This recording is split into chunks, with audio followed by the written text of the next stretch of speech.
లేవీకాండము 9వ అధ్యాయము 24వ వచనము.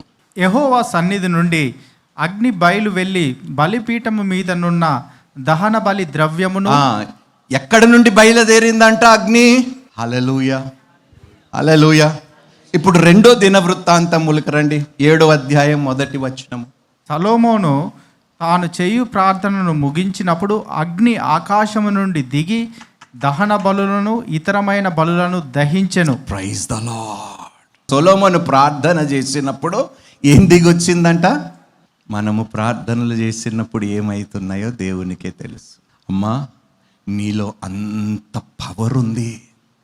నువ్వు ప్రార్థన చేస్తే, వాక్యం అనే ఈ మంటతో నువ్వు నింపుకుంటే, నువ్వు ప్రార్థిస్తే యెహోవా సన్నిధి నుండి నిన్ను తగలబెట్టడానికి వస్తున్న శక్తులన్నీ నీ ప్రార్థన ద్వారా తగలబడిపోతాయి.